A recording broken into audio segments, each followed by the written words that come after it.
Latago Downting, a county Damian B. Manapan the best Singapore Chotames or Miolinja Dine. NLD go Mepi get Jared, Thematu, Namatu, C. Man Lane Kanyare Pidu Luduji Kamia. Latago Downting, a county Damian B. Manapan the best Singapore Chotames or Miolinja Dine. NLD go Mepi get Jared, Thematu, Namatu, C. Man Lane Kanyare Pidu Luduji Kamia. A good to know a tika piogina garo. They beat up pain long archide, they beat up pain long archide, Pama Nanganga, Islam Bada Winnie Jango Piogena. Meta a page in it, Islam Bada Winnie Jango Piogen. Tekabaloma, Islam Bada go where Luri a colo, Muslim local. Muslims ora lumyo mahobu. Muslims ora lumyo mahobu. Tekaba loma Islam bada go gwere lure a kolongo Muslim lo collide. Bada Hussein Islam or like. General Bama Muslim Osabo. Di Bama Islam bada winnie ha. A chega ubrigo. Didi chacha. Jinya folure. Silubu kri. Abwa. Bama Islam Bada Winnie ha. A chigan ubrigo, Didi Chacha Papolore. Camaro Islam go guere atua, Camaro go, Que ja Sasani de Surekisago, Islam Bada Winnie, Didi Chacha Tibolo. General Agulo Papilo Pioni le. Camaro Islam Bada go guere. Islam Bada go gwere, Bama Nanganari. Camaro go Mapon Nema, Yedara. Bama Islam Bada win. Patamaro nga shide, Mapon Dinuima, Duro Yedara, by Yetale Suro. Bama Islam Bada win. Edo, Camaro Duroga, Mapon Nema. Pama Islam Bada Willow yet habi so ye. Poisibo chigan ubrigo, piambido lan Poisibo chigan ubrigo, piambido lan like their solution. Pama Nangandu ne time do, Pama Nangandu ne time do. Lu alo di, Lulaswa Gogwa Yonji Winshi. Edo Pama Boda Bada, Pamaria Boda Bada o Gogwa Winshi the low. Pamariha Islam Bada go Gwenshi. Edo, General, di Islam Bada go gwere Lunezuri go. Pama ana shine, no Pama ana shine, di Pama Soya diga, Palumio, Quaja Tadale Surago, Islam Bada winnie, Didi Chacha Tibo Lula. Arilumio tapio in Genopio no, Pama Islam Bada win. A chega ubre dema, Ludaya, Lulaswa, Goga Winshidi. The Kauta Biome, no Camaro and Nakau Biome, Jaipuso be Biore. Namajano Nakau Biome. Pama, Mapodi Nema Yitare. Pama is a lambada way. Poisibo chega ubre dema Yitare. Ludaya, Lulaswa, Goga Winshidi. Edo, the Lawaka ubrego, being like dane, Mapodi Nema. Gwere Bada o Matelai Dane. Pama Bidema, Islam Bada go gwere Duriha, a lolo ne, Pamari Pini. Islam Bada winnie, Dede Chacha Piambido, Sinzabulu. Pama Islam Bada way. Pama Islam Bada way. A chega ubre dema, Ludaya, Lulaswa, Gogwa Yoji Gwinshidi. Mapon de Nema. Gogwe the Badao, Pelaidane, Camaro Islam Bada win Aloha. Pamari.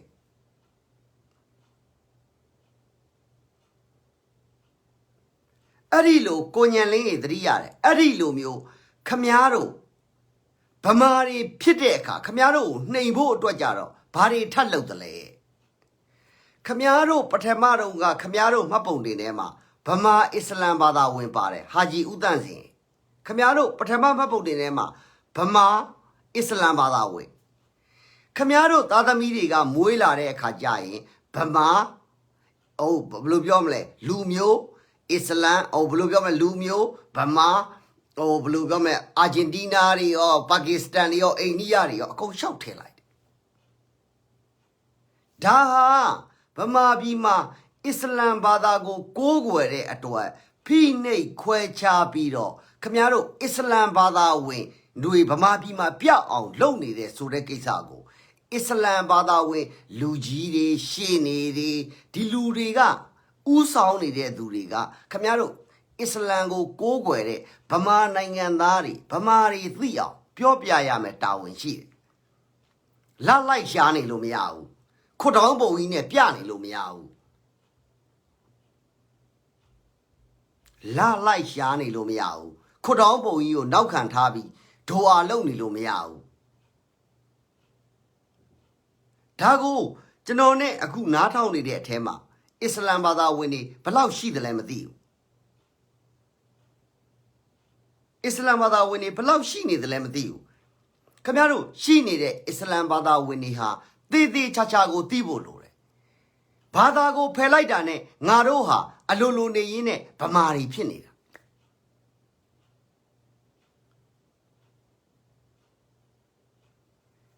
Pama Islam Bada we pure edwe, Gogwe di Bada, Pego Pepiarame, Papilole.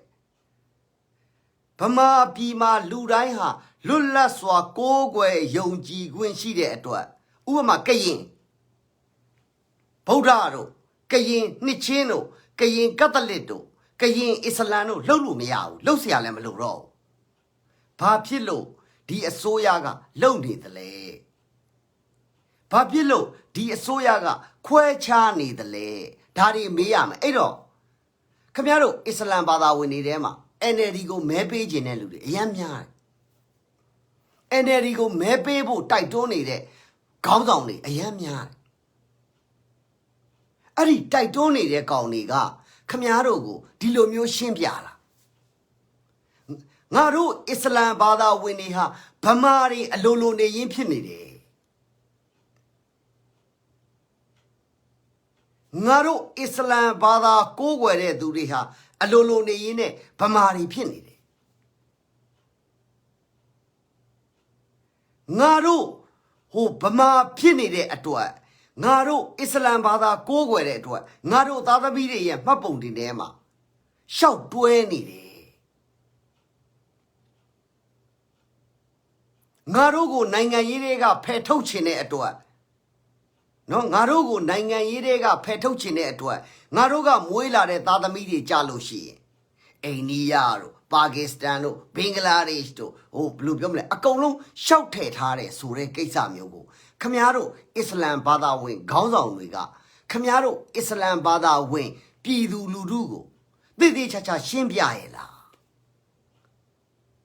Aguga Shimapiau. Kamiaro, Islam Bada Winidema, who Cotelu Biolozo, Soye, Mucharibo. Mucharisora, Gojo Share Goni, a Chownamari. Gojo Share Goni, a Chownamari. Gogo Rangaro Nanganyama needed, Pama Bidema Jaro Mete Kine Comuri. Tilo Ludego, Islam Bada Gogwere, Pama Nanganariga, Tidi Chacha Tibolo.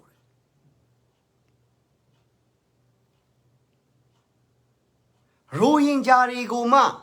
Bepe Haram Hopu. Rohingya Goma, Bepe Haram Hopu. Pama Soyaga, Yoma Jene Soloshi, Kamiaro Goa, Digao Apoaro, Ho Bea Lalo, Digao Abearo, Bea Lalo Subido, Kamiaro go, Quaja Sasanoya. Kamiaro go, Arilubio, Nangaye, Siboye, Lumuye, Bada ye, Dilomio Quaja Tare how, Kamiaroga, Papilo, Medwa Bimale. Islam Bada we Bamaning and Ario, Piora. Islam Bada go Pioloshi, Kamiaroga, Pamari Pima. Kamiarogo, Elu, Pamari Pima Sure to it. Pakistano, Eniaro, Sweated Hare Surao. Islam Bada we, Pamari, Didi Chacha Tibolo. အဲ့ဒီလိုမျိုးခမရတို့ကိုအခုခမရတို့ရွေးချယ်မယ်ခမရတို့မဲပေးမယ်ဆိုတဲ့အစိုးရကငါတို့မင်းတို့အစ္စလမ်ဘာသာဝင်တွေကိုဗမာတွေကိုအစ္စလမ်ဘာသာဝင်ကိုးကွယ်တဲ့အတွက်ခွဲခြားမှုမရှိအောင်ရှောက်ဖယ်တာတွေရှောင်းတာတွေကျင်တာတွေမလုပ်အောင်ငါတို့ဘာတွေအကူအညီပေးမယ်ဘာတွေလုပ်မယ်ဆိုပြီးခမရတို့အစ္စလမ်ဘာသာဝင်တွေကိုဂတိပေးတာရှိတယ်ဘယ်ပါတီကဂတိပေးလဲဘယ်အစိုးရကဂတိပေးလဲဘသူကဂတိပေးလဲဘာမှဂတိမပေးဘဲခမရတို့ကဘာဖြစ်လို့မဲသွားပေးရမှာလဲ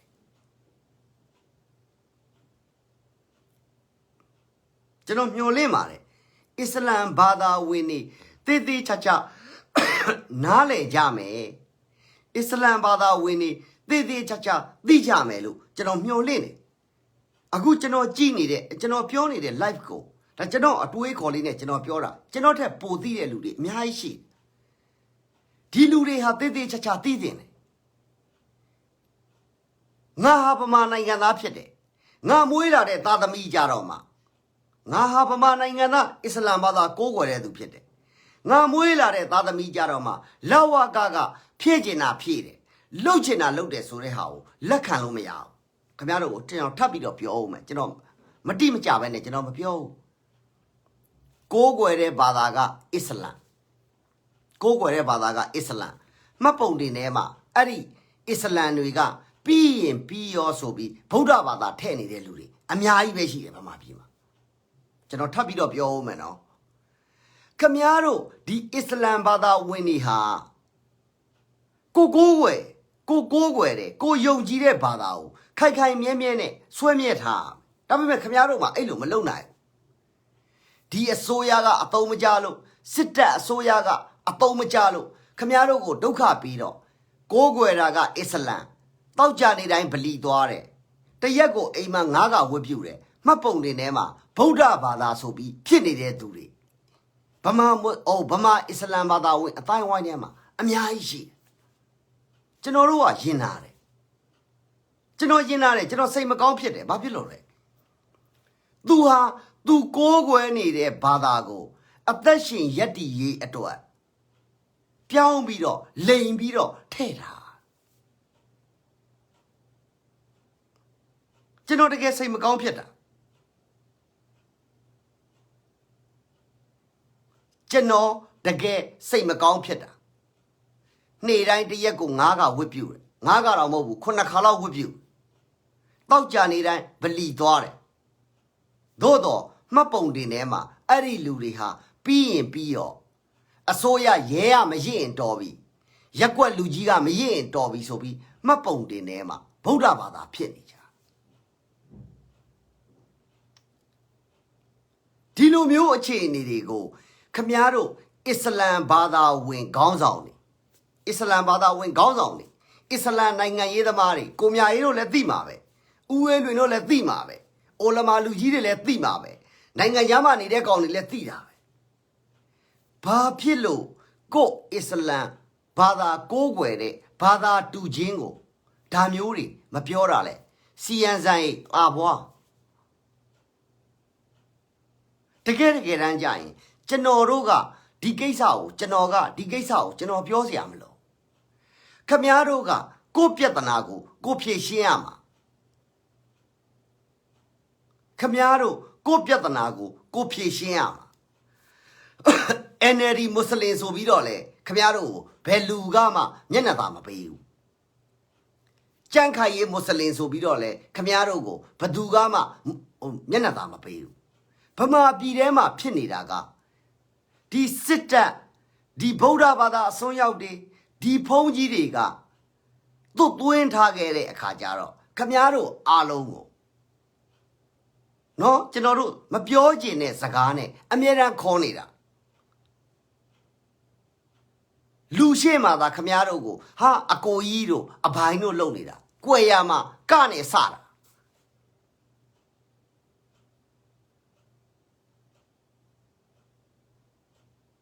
အဲ့တော့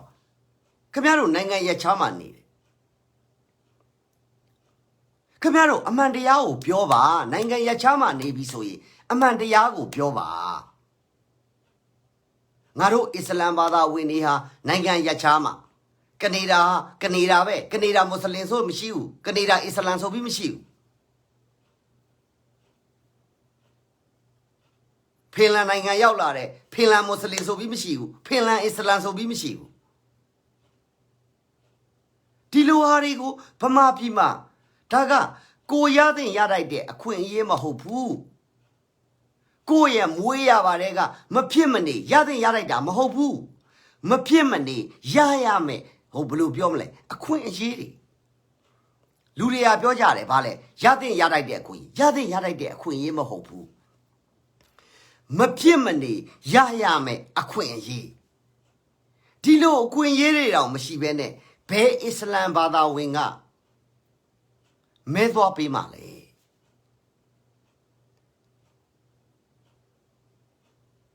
ခမရတို့အစ္စလမ်ဘာသာဝင်ခေါင်းဆောင်တွေအသုံးမကျခဲ့တဲ့အတွက်ဗလီယိုကာကွယ်ရေးဦးစီးချုပ်မင်းအောင်လှိုင်ရောက်လာတယ်ဗလီလူကြီးတွေကဖင်ကုတ်ရှိခိုးဦးချမလှုပ်တဲ့အလုပ်တွေကိုခမရတို့အစ္စလမ်ဘာသာဝင်တွေအများကြီးလှုပ်ပြီးသွားပြီ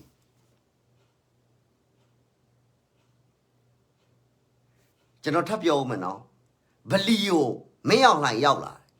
ဒီအစ္စလမ်ဘာသာဝင်တွေကိုတပ်ဖြတ်ဖို့အတွက်နော်ဒီအစ္စလမ်ဘာသာတွေဝင်တွေကိုနှိပ်ကွပ်ဖို့အတွက်ဒီအစ္စလမ်ဘာသာဝင်တွေကိုဒုက္ခပေးနေတဲ့မင်းအောင်လှိုင်ရောက်လာခင်ဗျားတို့ဗလီဆရာဆိုတာမင်းအောင်လှိုင်ကိုဖင်ကုတ်ဦးချပြီးတော့အဖေကြီးခေါ်တဲ့ကောင်လေးကြီးပဲခင်ဗျားတို့မှာခေါင်းဆောင်တွေကအချောင်သမားတွေဖြစ်နေတယ်ခေါင်းဆောင်တွေကကိုကြိုးရှာတဲ့သူတွေဖြစ်နေတယ်တကယ်ခံရတော့ဘသူတွေခံရလဲကြက်ဥရောင်းစားတဲ့ဦးလေးကြီးလည်းခံရတယ်ကိုရရောင်းစားတဲ့ဟိုဘယ်လိုပြောမလဲဟာဘီဘီလည်းခံရဒါတွေကိုအစ္စလမ်ဘာသာဝင်တွေတည်တည်ချာချာသိဖို့လိုတယ်ဗမာတိုင်းလဲ2008အခြေခံဥပဒေကိုမဖတ်ဘူးကျွန်တော်ကိုယ်တိုင်လဲ2008အခြေခံဥပဒေကိုဟိုလန်ဒီလန်ပဲလုပ်တာခင်ဗျားတို့အစ္စလမ်ဘာသာဝင်တွေထဲမှာလဲအခြေခံဥပဒေကိုဖတ်ဖူးတဲ့သူကတော်တော်နည်းတယ်မပုံတွေကိုကြည့်လိုက်ဘာသာကိုဖယ်လိုက်ငါတို့ဟာဗမာတွေဖြစ်နေတယ်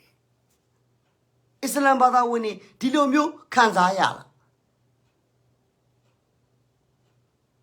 ခင်ဗျားတို့ဒေါ်ဆန်းစုကြည်အစိုးရဆိုပြီးရှောက်မပြောနဲ့အစင်ပြေးနေတဲ့ဇော်ကြီးကိစ္စကိုတော့မှယူနီကုတ်လုပ်ပြီးဖြတ်စည်းတာ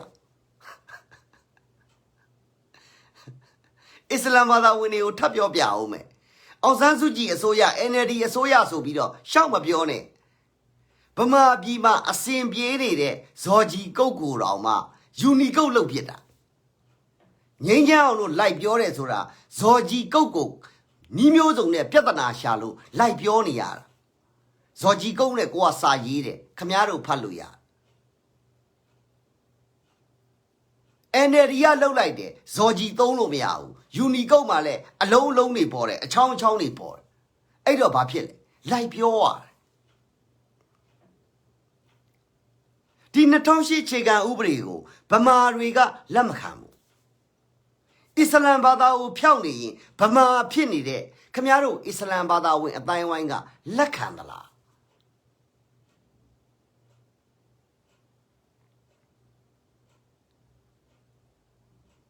2008အခြေခံဥပဒေကိုဗမာတွေလက်မခံတိုင်းရင်းသားတွေလက်မခံတကဘာလုံးကလက်မခံဗမာအစ္စလမ်ဘာသာဝင်ဖြစ်နေတဲ့အတွက်အစ္စလမ်ကိုဖြုတ်လိုက်ရင်ဗမာတွေဖြစ်နေတဲ့ခမားတို့အစ္စလမ်ဘာသာကိုကိုးကွယ်တဲ့လူနည်းစုကလက်ခံလားလက်ခံရင်မဲသွားပေးပေါ့လက်ခံရင်မဲပေးအစ္စလမ်ဘာသာဝင်လူနည်းစုက2008အခြေခံဥပဒေကိုလက်ခံရင်မဲသွားပေးပေါ့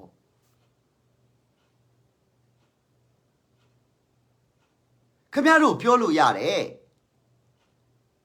လာဝကမှာမတ်ပုတ်တွေသွားလို့ခင်ဗျားတို့ဗမာအစ္စလမ်လောက်ထားတယ်ကျွန်တော်တို့အစ္စလမ်ဖြုတ်ပေးပါကျွန်တော်တို့ကဗမာပဲကိုးကွယ်တဲ့ဘာသာဆိုတာရင်ဘတ်ထဲမှာထားရမှာမတ်ပုတ်တွေထဲမှာထားလို့ရတဲ့ကိစ္စမဟုတ်ဘူးခင်ဗျားတို့ကိုးကွယ်တာအစ္စလမ်ဘာသာကိုးကွယ်တာစာရွက်ထဲမှာရှိစီရမလို့ဘူးရင်ဘတ်ထဲမှာရှိဖို့လိုတယ်ဥနောက်ထဲမှာရှိဖို့လိုတယ်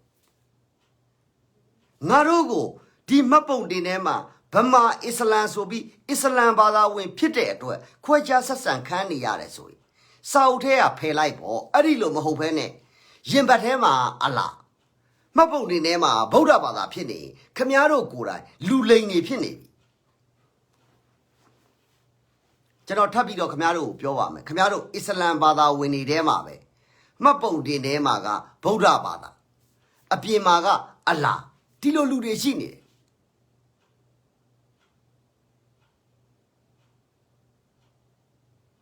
Dago Islam bada winiha, Didi chacha, Diame, Didi chacha, Blue Biomle, Dide ludiale, Matide ludi upioame. Matide ludiale, Dion Juza. Paverama, Islam bada winnie, Miajin Miara, Mahopu. Narogo baro labi anai jimale. Narogo baro labi naisamale solo. Chow lambido, Islam bada winia, Paverama suara. A low gown as obido, low niara babu, Paverama she did Islam bada winnie a goloa. A low lonely jara, Blubiomle, Lambe to a zeonidam hopu. Mulegos will be Lambe to a zeonidam hopu. D dime, Yuarima, Yadima, Islam bada winnie, a sune, a poene, elu nija. Popular Piale. Narogo, Bama Buddha Badari, Pador Labi, and I Jimale. Narogo, Bama Buddha Badari, Pador Labi, Doka Bimale. Dilo a chow de yare, she did it to her. Islam Bada Winia, soon they are.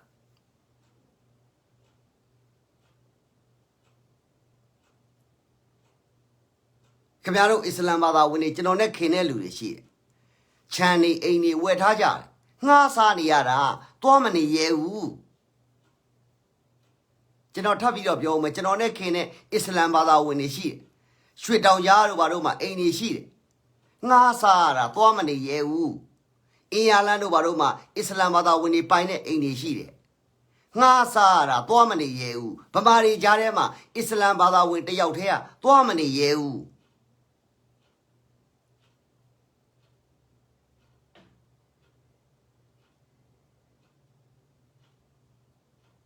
Tago, Islam bada winiga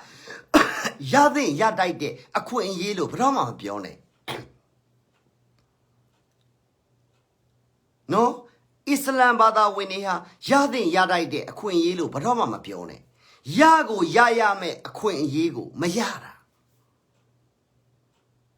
Yadin Yadaide, a queen yemahopu. Yago Yayame, a queen yego, Mayara. Muyaba, a queen yego, Mayara.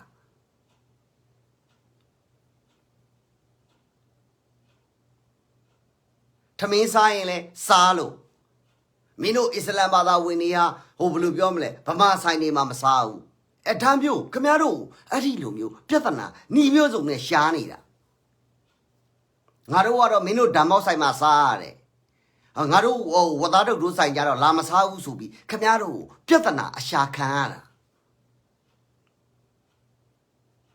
Tariu Islam bada win, Lungeri, a colon, Didi Chacha Tibolo.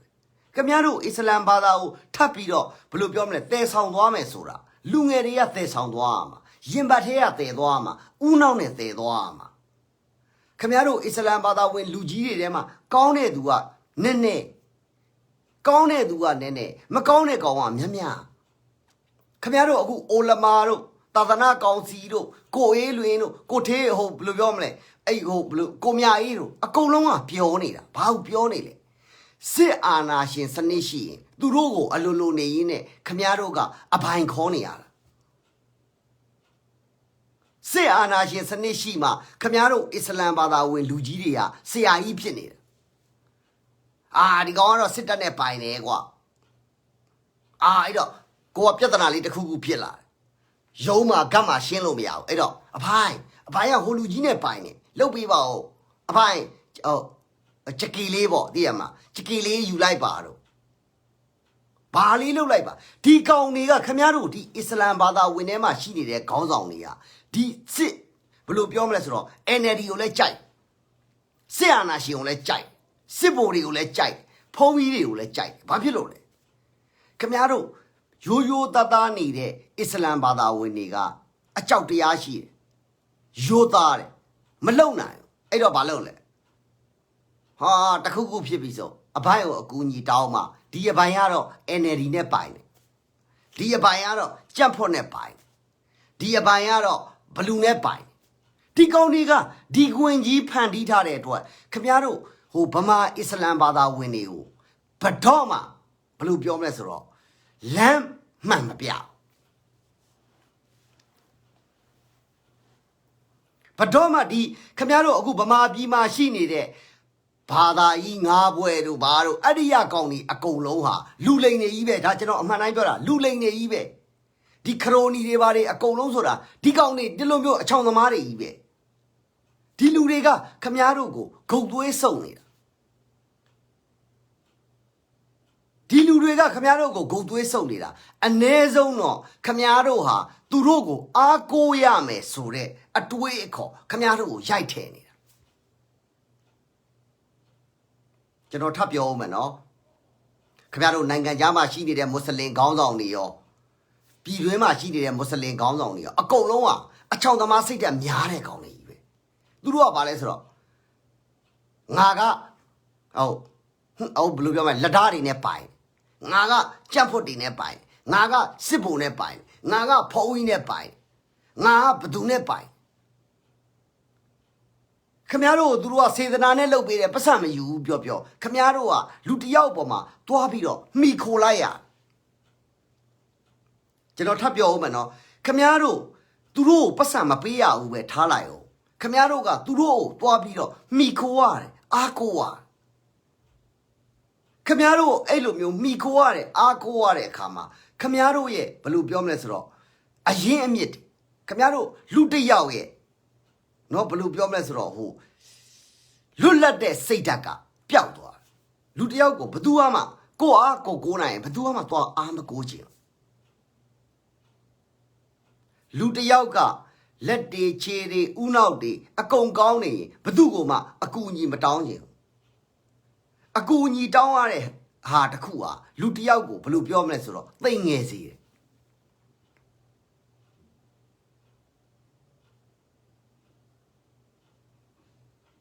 ဒါမျိုးကိုဒီကျွန်တော်တို့ဗမာအစ္စလမ်ဘာသာဝင်တွေတည်တည်ချာချာသိစေချင်တယ်ဒါကြောင့်မလို့ကျွန်တော်စကလုံးကိုတည်တည်ချာချာရွေးပြောတယ်ဗမာအစ္စလမ်ဘာသာဝင်ဗမာအစ္စလမ်ဘာသာဝင်ကျွန်တော်မွတ်စလင်လို့မခေါ်ချင်ဘူး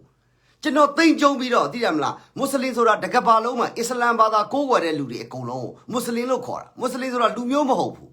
လူအဖွဲ့အစည်းတစ်ခုပဲဒီကိုးကွယ်ယုံကြည်မှုနဲ့ပတ်သက်ပြီးခေါ်ထားတာမွတ်စလင်လူမျိုးဆိုတာမရှိဘူးမွတ်စလင်နဲ့လူမျိုးကိုတွားပြီးတော့ရောလို့မရဒါကြောင့်မလို့ကျွန်တော်ကဗမာအစ္စလမ်ဘာသာဝင်ဆိုပြီးတော့လုပ်နေတာဒီတော့ခမရတို့ဒီအစ္စလမ်ဖြုတ်လိုက်ရင်ခမရတို့ကဗမာတယ်ဗမာနိုင်ငံသားတွေတန်းလူအခွင့်အရေးရရမယ်ဗမာနိုင်ငံသားတွေဤသူလောက်ကင်စားတောင်းနိုင်ရမယ်ဗမာနိုင်ငံသားတွေဤသူလွတ်လပ်စွာကိုးကွယ်ခွင့်ရှိရဒီဘာသာရေးကြောင့်ခမရတို့ကိုဒုက္ခပေးလို့မရဘူးခမရတို့ကိုပြဿနာရှာလို့မရဘူးအလွမ်းစကားတွေပန်းစကားတွေဆိုပြီးတော့ဟိုပန်းလာပြီးတဲ့ကောင်ဖတ်နန်းနေစရာအကြောင်းမရှိကျူလာပြီးတော့ကျူးကြော်တဲ့ဒုက္ခပေးတဲ့ကောင်ကိုဖမ်းเสียအကြောင်းပဲရှိကျွန်တော်ထပ်ပြောဦးမယ်နော်ဟိုအလွမ်းစကားတွေပန်းစကားတွေနဲ့သိတယ်မလားလာပြီးတော့ပြဿနာဖြေရှင်းပေးတဲ့သူတွေကိုကျွန်တော်တို့ကကျေးဇူးတင်စရာအကြောင်းလည်းမရှိဘူးကျွန်တော်တို့ကစောင့်နေစရာအကြောင်းလည်းမရှိဘူးကျွန်တော်တို့အေးချမ်းနေတဲ့ဗမာအစ္စလမ်ဘာသာဝင်တွေကိုလာပြီးတော့စော်ကားတဲ့ကောင်တွေကိုဖမ်းဆီးအရေးယူဖို့ပဲတာဝန်ရှိတယ်အခုကတော့ဘယ်လိုဖြစ်နေလဲအစ္စလမ်ဘာသာဝင်တွေကဘာသာကြီးငါးပွဲရကောင်တွေကိုလည်းအာကုန်နေရဆရာကြီးတို့လှုပ်ပါဦးဆရာကြီးတို့လှုပ်ပါဦးဥရဲလွင်ကဲပါဦးကိုမြအေးခမရဒေါင်းနေနဲ့ပိုင်နေလှုပ်ပါဦးကိုတင်မောင်တန်းခမရဒေါင်းနေနဲ့ပိုင်နေလှုပ်ပါဦးဟိုးစားပေါ့ကိုထေးဝင်းကိုအောင်စောဝင်းခမရတို့ကသိရမှာဖွတ်တင်နဲ့ပိုင်နေလှုပ်ပါဦးနိုင်ကြရုပေါ့လှုပ်ပါဦးဒါရီယာတိုင်းပြည်မှာဒီလိုဆက်သွားလို့မရဘူးတိုင်းပြည်မှာဒီလိုဆက်သွားလို့မရဘူးကျွန်တော်အမှန်တိုင်းကျွန်တော်ပြောတာကျွန်တော်ခင်ဗျားတို့အစ္စလမ်ဘာသာဝင်တွေကိုချစ်တယ်ဆိုတဲ့အကြောင်းရှိအတင်းချစ်နေတာမဟုတ် ခမရတို့တကယ်အစ္စလမ်ဘာသာဝင်အစ်စ်တွေကိုဘာဖြစ်လို့ကျွန်တော်ချစ်လဲခမရတို့အတိုးစားလို့မရဘူးဘာဖြစ်လို့အတိုးစားလို့မရဘူးလို့ဒီကိုရန်ကျမ်းမြတ်ထဲမှာထည့်ထားလဲလူပေါ်လူစော်မလုပ်နဲ့ကိုလှုပ်အားနဲ့ကိုစားမင်းလှုပ်အားမပါရင်အတိုးမစားနဲ့ဒီဟာကိုကျွန်တော်ကအရင်ဆုံးစသိတဲ့အချိန်မှာကျွန်တော်ချစ်တာကျွန်တော်မလိုက်နိုင်တဲ့အတွက်ကျွန်တော်ဟာအစ္စလမ်ဘာသာဝင်ဘယ်တော့မှမဖြစ်ဘူးဘာဖြစ်လို့လဲဆိုတော့ဝတ်သားမစားဘူးလို့အရက်မတောက်ရဘူးလို့ဖဲမရရဘူးလို့ထီမထိုးရဘူးလို့ဘယ်လိုပြောမလဲကိုကတာဝန်မယူနိုင်ရင်မိမတော်မှယူလို့မရဘူးလို့ဒါမျိုးတွေပြညတ်ထားတော့ကျွန်တော်မလိုက်နိုင်ဒါကျွန်တော်အမှန်တိုင်းပြောတာ၄ယောက်ယူဖို့မပြောနဲ့ကိုရန်ကျမ်းထဲမှာမင်းတာဝန်မယူနိုင်ရင်မိမတော်ယူလို့မရဘူးဆိုတဲ့ဟုတ်ပြညတ်ချက်တွေပါတယ်ဒါဟုတ်ဗမာပြည်မှာခင်ဗျားတို့ကအခုကြမှာဘာသာပေါင်းစုံကဟိုဂျမားထွက်တယ်ဆိုပြီးတော့ကြော့ပါရဲ့ဖွန်လိုက်ကြောင်းနေတာမျိုးဒါမျိုးကိုကျွန်တော်ပြောတာမဟုတ်ကျွန်တော်နဲ့တွေ့ဘူးတဲ့အစ္စလမ်ဘာသာဝင်တွေဆိုလို့ရှိရင်မိန်းမတယောက်ကိုတောင်မှဟိုအနိုင်တင်ကျွေးဖို့အနိုင်ဖြစ်တော့ဘယ်လိုပြောမလဲဆိုတော့ကျန်းနေပါလေခဏထားကိုဝင်တားစီတောက်ရတာနဲ့ဟိုဘယ်လိုပြောမလဲလရှောင်ရတာနဲ့ဒါမျိုးတွေနဲ့ဟိုဘယ်လိုပြောမလဲကြုံဘူးတဲ့ဒီအစ္စလမ်ဘာသာဝင်တွေကိုအဲ့တော့အစ္စလမ်ဘာသာဝင်အမျိုးသမီးတွေလည်းသူ့ဟာနဲ့သူကာကွယ်ဆေးတွေသုံးနေရတာပဲခင်ဗျားတို့အခုဖြစ်နေတာကဒီအိုလမာတွေစစ်တပ်နဲ့ပေါင်းတဲ့ကောင်တွေစစ်တပ်ကဖွဲ့ပေးထားတဲ့ကောင်တွေခရိုနီတွေဒီလူတွေကကျွန်တော်တို့အစ္စလမ်ဘာသာအတိုင်းအဝိုင်းလူမှုအတိုင်းအဝိုင်းကိုဖျက်ဆီးနေတာအဲ့ဒီကောင်တွေကြီးပဲစစ်တပ်နဲ့ပေါင်းတဲ့ကောင်တွေဟုတ်ငှက်ဘယ်လိုပြောမလဲငှက်ဆိုးနဲ့ပေါင်းတဲ့ကောင်တွေလက်ထားနဲ့ပေါင်းတဲ့ကောင်တွေခရိုနီလုပ်တဲ့ကောင်တွေနိုင်ငံခြားမှာနေပြီးတော့တည့်မှာ2သီးစားခြင်းသလို3သီးစားခြင်းသလိုနိုင်ငံခြားကပြန်လာရင်ငါဝင်ကြီးချုပ်ဖြစ်မယ်လို့ဘာလို့အဲ့လူကောင်မျိုးတွေပေါ့ဟာတစ်ချိန်ကြလို့ရှိရင်ဟိုဘယ်လိုပြောမလဲအစ္စလမ်ဘာသာတမရာကြီးပဲဖြစ်မယ်ဆိုတဲ့ကောင်မျိုးတွေဒီကောင်တွေကခင်ဗျားတို့အစ္စလမ်ဘာသာဝင်လူအတိုင်းဝိုင်းကိုဒီကောင်တွေဖျက်ဆီးနေတယ်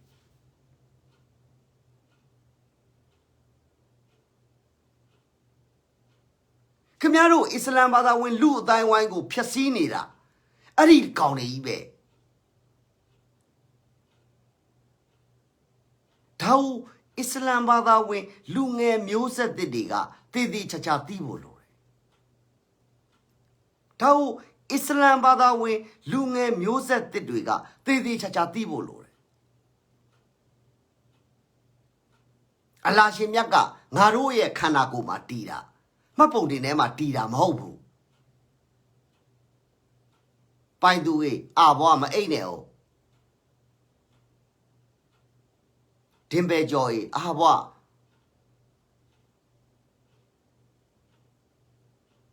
ဒါကိုအစ္စလမ်ဘာသာဝင်တွေတည်တည်ချာချာသိဖို့လိုတယ်ဒီကိုရန်ကျမ်းမြတ်ကိုတည်တည်ချာချာဖတ်ကိုရန်ကျမ်းမြတ်ကိုဖတ်ပြီးသွားရင်ငါတို့မဲသွားပေးတင်သလားမဲသွားမပေးတင်ဘူးလားဆိုတာခင်ဗျားတို့သိလေအစ္စလမ်ဘာသာဝင်ကောင်းတစ်ယောက်ဟာကိုနှိတ်ကိုဒုက္ခပေးနေတဲ့အစိုးရကိုထောက်ခံလို့မရအခုဒီထဲမှာရှိနေတဲ့အစ္စလမ်ဘာသာဝင်တွေရှိလိမ့်မယ်တစ်ယောက်ဖြစ်ဖြစ်နှစ်ယောက်ဖြစ်ဖြစ်ဒါကျွန်တော်နဲ့အမေးအဖြေလုပ်ပေးပါခင်ဗျားတို့အစ္စလမ်ဘာသာဝင်တွေကိုဖိနှိပ်ဆက်စော်ကားနေတဲ့အစိုးရမျိုးလူပုဂ္ဂိုလ်မျိုးပါတီမျိုးကိုခင်ဗျားတို့မဲပေးလို့ရသလားကျမ်းမြတ်ထဲမှာလှုပ်ထားလားဟေးငါတို့အစ္စလမ်ဘာသာဝင်တွေကိုဒုက္ခပေးတဲ့သူတွေကိုမဲပေးရမယ်ဆိုပြီးတော့ထည့်ထားတဲ့အရေးအသားတွေအဆုံးအမတွေကိုရန်ကျမ်းထဲမှာပါလား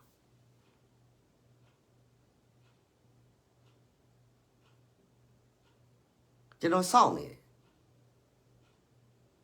ကျွန်တော်စောင့်နေတယ်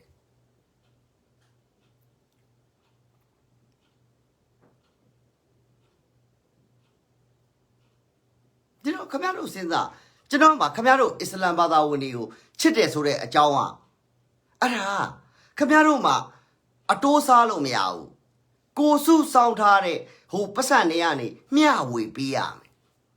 ကျွန်တော်ထပ်ပြောမယ်နော်ခင်ဗျားတို့မှာအတိုးစားလို့မရဘူးကိုရှားဖွေထားတဲ့အထက်ကနေမျှဝေပေးရမယ်မျှဝေပေးတာတော့မှအရင်ဆုံးကိုအနီးနားမှာရှိနေတဲ့သူတွေအရင်မျှဝေပေးရတယ်ကိုဆွေမျိုးသားချင်းတွေမျှဝေပေးရတယ် ကိုဆွေမျိုးသားချင်းတွေပြည့်စုံပြီးသွားတော့မှတခြားလူတွေကိုမျှဝေပေးသွားတယ်အခုအစ္စလမ်ဘာသာဝင်တွေဘာဖြစ်နေလဲခင်ဗျားတို့ကအစ်လုံနေတာမဟုတ်ဘူးပူဇော်နေတာမဟုတ်ဘူးခင်ဗျားတို့ဂုံတုဂုံပြိုင်လုပ်နေတာငါကနွားတကောင်ပေါ်နိုင်တယ်နွားပေါ်ပြီးသွားရင်အကုန်လုံးကိုဝေပေးတာမဟုတ်ဘူးအချောက်လုံးလိုက်စီဘယ်လိုပြောမလဲစီနှက်ပြီးတော့ကိုယ့်အိမ်ထဲမှာစားဖို့ခင်ဗျားတို့လုပ်နေတာဘလောက်ရှက်ဖို့ကောင်းတယ်လေခင်ဗျားတို့ကအစ္စလမ်ဘာသာဝင်တွေကိုဖျက်နေတာအဲ့ဒီကျွန်တော်ပြောနေတဲ့ခေါင်းတွေကြီးပဲ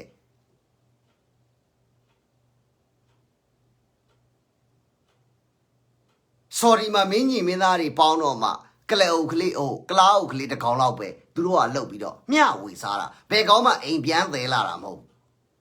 ဗမာပြည်မှာကြတော့အေးပြလိုက်တာနွားတစ်ကောင်ပဲပြီးအိမ်နွားတစ်ကောင်ပြင်မှာနောက်ထပ်တစ်ကောင်စာလောက်ပါအိမ်ကိုပြန်သေးလာတဲ့လူကများတယ်ပြည်သူတွေကိုပေးရင်အယိုးအရင်မဲ့ပေးတာ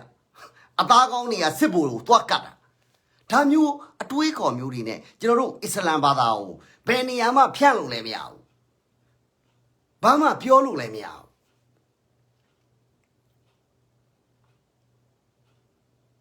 ငြိမ်းချမ်းအောင်ကြောင့်ဘယ်ဖျားမှဒုက္ခမရဘူးဖျားတွေကအယံကောင်းတယ်ဂျီဇက်ခရိုင်လည်းထုတ်ထားတဲ့စီကန်းတွေကအယံကောင်းတယ်နော်အလာရှင်မြတ်တို့ကိုရန်ကျမ်းမှာရေးထားတာတွေလည်းအယံကောင်းတယ်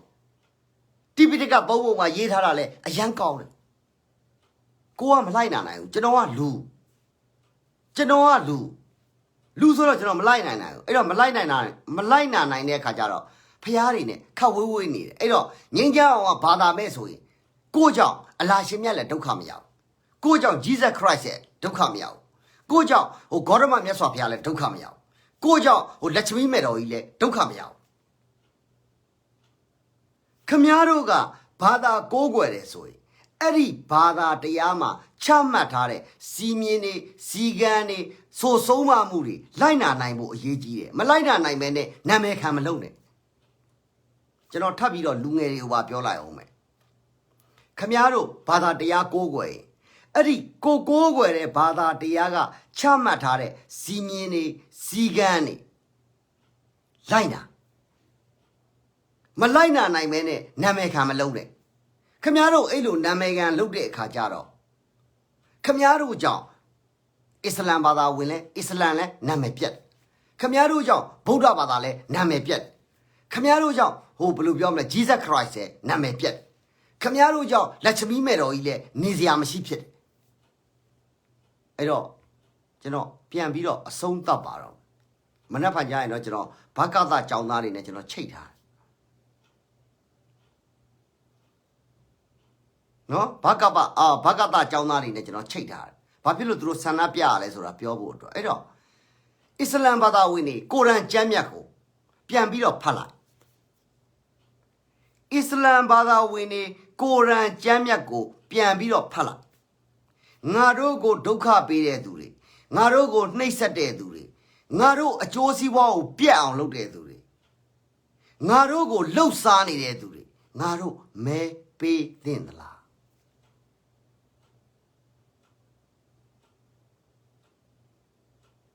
ထပ်ပြီးတော့တစ်ခေါက်ပြန်ကြော့ပြရစီဗမာအစ္စလမ်ဘာသာဝင်တွေကိုရန်ကျမ်းမြတ်ကိုပြန်ဖတ်ပါကိုရန်ကျမ်းမြတ်ကိုပြန်ဖတ်ပါငါတို့အကျိုးစီးပွားကိုပြတ်အောင်လုပ်တဲ့သူတွေငါတို့အိုးအိမ်တွေငါတို့သားသမီးတွေငါတို့မိတ်ဆွေတွေငါတို့ဆွေမျိုးသားချင်းတွေကိုတတ်တဲ့သူတွေငါတို့ကိုဒုက္ခအမြဲတမ်းပေးနေတဲ့သူတွေငါတို့ဝိပုကြောင်းလေးကိုတောင်မှဒုက္ခပေးတဲ့လူတွေဒီလူတွေကိုမဲပေးသင့်သလားဒါအစ္စလမ်ဘာသာဝင်တွေကိုယ့်ဘာသာကိုစဉ်းစားမဲသွားပေးပြီးရင်ကျွန်တော်က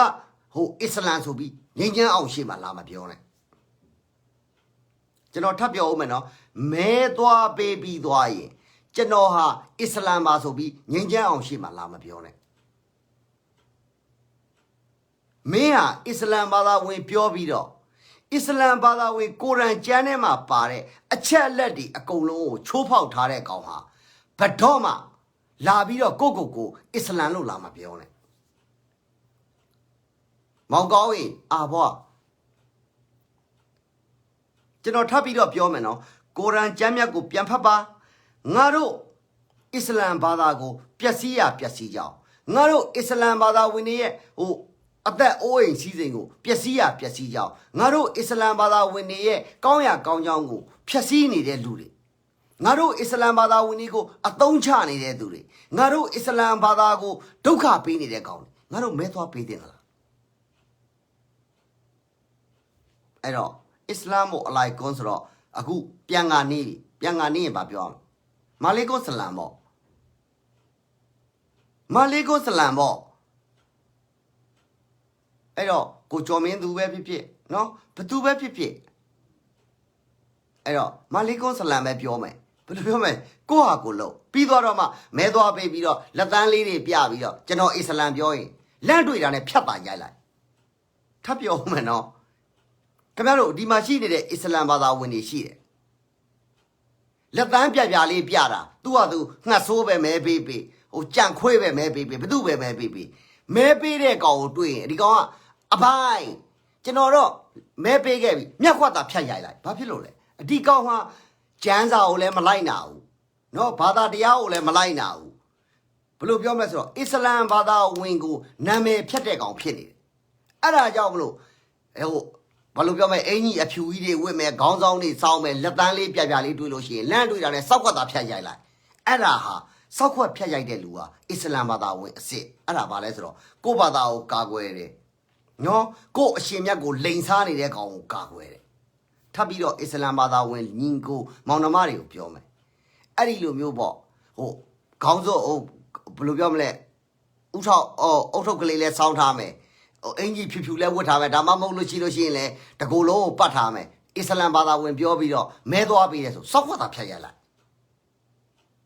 အဲ့တော့အားလုံးပဲကျေးဇူးတင်ပါတယ်အခုကကျွန်တော်မဲပေးဖို့ကိစ္စကိုကျွန်တော်ပြောတာမဟုတ်ဘူးမဲပေးတဲ့သူဟာ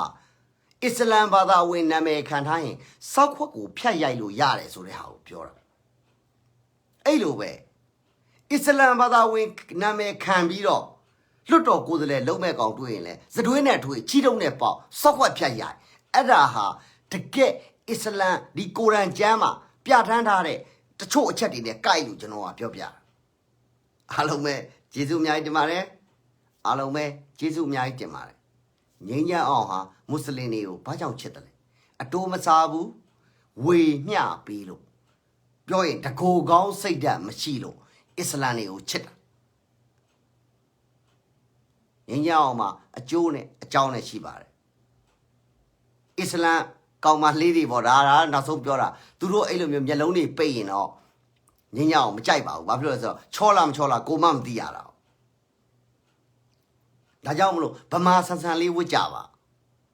ကျွန်တော်ကိုချစ်ရင်ဗမာဆန်ဆန်လေးဝတ်ကြပါချောသည်ဖြစ်စေမချောသည်ဖြစ်စေနည်းနည်းလေးကြည့်လို့ရအောင်ပေါ့အားလုံးပဲကျေးဇူးအများကြီးတင်ပါတယ်ငင်းညအောင်ကတော့ဘယ်သူမှမရိမ့်မကျင့်ပါဘူးစစ်တပ်ကိုကြောက်လို့ခင်ဗျားတို့ဝေးရတဲ့ကိစ္စကိုလည်းကျွန်တော်တို့နားလဲပါတယ်ကျွန်တော်အမှန်တိုင်းပြောတာအစ္စလမ်ဘာသာဝင်တွေဘာဖြစ်လို့စာရီခြုံရလဲစစ်တပ်ကကောင်တွေမရင်းကျင့်နေလို့ဗမာဘုံကြီးတွေမရင်းကျင့်နေလို့ဒါကြောင့်မလို့ဝေးရတယ်သို့တော့ငင်းညအောင်လာပြီဆိုရင်တော့နည်းနည်းလေးရွေးထားပါမဟုတ်ဘဲနေလို့ရပါတယ်အားလုံးကျေးဇူးများတင်ပါတယ်ငင်းညအောင်လည်းခင်ဗျားတို့ထပ်ပြီးတော့တွေ့ကြသေးတာပေါ့မနေ့ကျလို့ရှိရင်သေချာတွေ့ပါမယ်